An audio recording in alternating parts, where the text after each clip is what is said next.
everybody, I'm Chris. Welcome to my channel, or welcome back, and Happy New Year. I'm so glad you're here in 2024. Can't believe we made it. Speaking of the new year, I'm going to a New Year party tonight to help celebrate with the hubby and some friends. So I wanted to come on here and do a quick makeup look for New Year's Eve.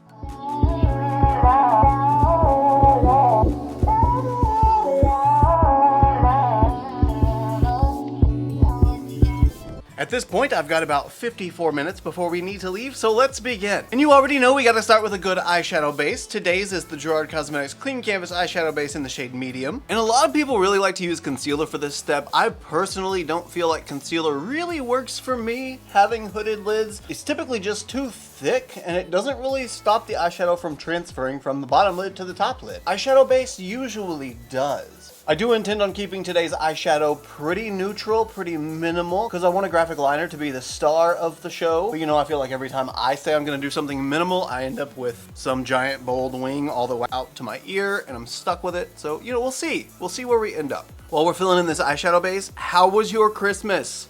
Was it amazing? Did you get whatever you wanted? Were you hoping for the Barbie Dreamhouse Deluxe?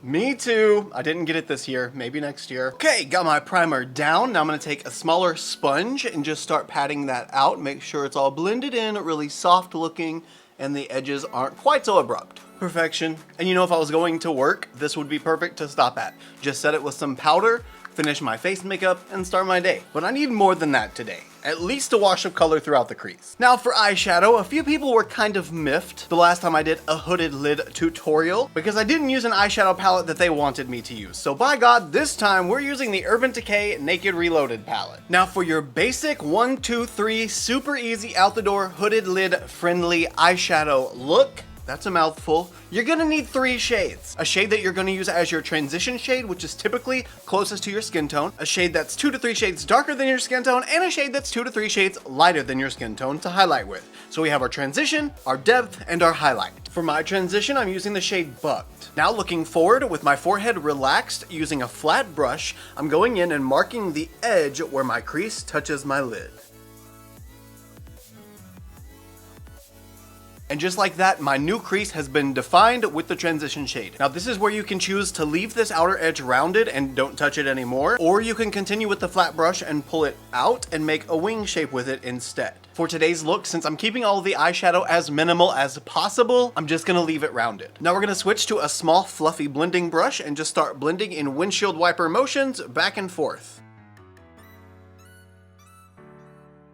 At this point, I'm also going to start pulling the shade onto the outer V to add dimension to the lid. Okay, now when I stop and look forward, I feel like I'm at a very happy place with the shadow. So now let's go in and lighten it up a bit. Now before we move on to the next step, go ahead and hit that follow button. If you want to see more hooded lid friendly eyeshadow looks, definitely tap it right now. You did? Okay, thanks. Moving on. With this next step, you've really got 2 different options. You don't actually have to go in with a lighter shade and blend out this darker shade upward using the lighter shade. You can really just take a clean, fluffy brush like this one and blend out that edge and buff it up toward the brow bone, and it looks very, very seamless and smooth. But I like more. I always want more. So my highlight shade is going to be the shade Blur. And kind of willy-nilly, haphazardly, I'm going to go in the inner corner and the brow bone. Just kind of patting it on those sections first where I want it to be the most intense, then I'll work downward with my blend. You see how it adds just that tiny bit of extra drama, so it makes it more dimensional. It makes the darker look darker, the lighter look lighter.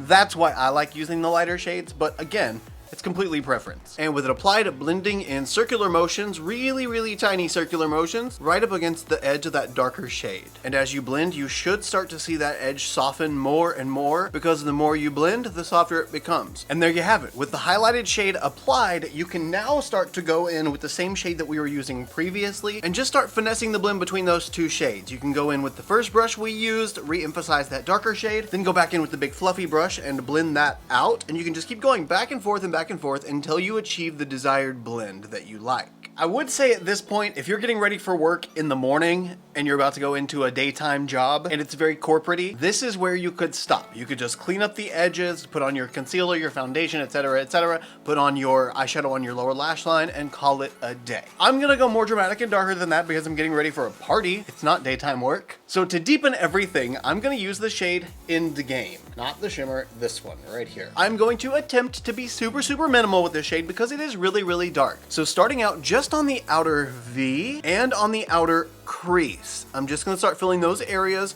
with very minimal amounts of pigment, and I'm just gonna keep building them with the tiny end of this brush. You see how it's a little bit pointed? It lets me have the most control, but it will still blend as I'm moving the shadow. So just placing that on this outer edge, right below the line I made previously, and I'm not going any further in than halfway. So I'm stopping right here and just blending, windshield wiper, then pulling that shade onto the outer corner as well. This is really the part where you're gonna see the hood just start to disappear. Okay, went in with the little brush. Now take the big fluffy brush again, right around those edges, just like that. That's all I want, completely done. Again, you can go back in with your previous brush and previous shade and just blend those edges to make it even softer if you don't want it to be so dramatic. I am wanting it to be so dramatic, so I'm just gonna stop right here. I'm so happy with this. Let's clean up these edges and make this super sharp. I've got about 6 minutes left, so I'm gonna blast through this face makeup.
The makeup is completely done, but these clothes have got to go. So let me change real quick. Okay, yes, with everything on and together, I'm loving this. This is so much fun. The silver liner is giving me life. This 'Tis the Season cake liner is so much fun. Thank you guys so much for joining me for today's video. I am 2 hours late, so I'm gonna go. I love you guys so much, and I will see you in the next one.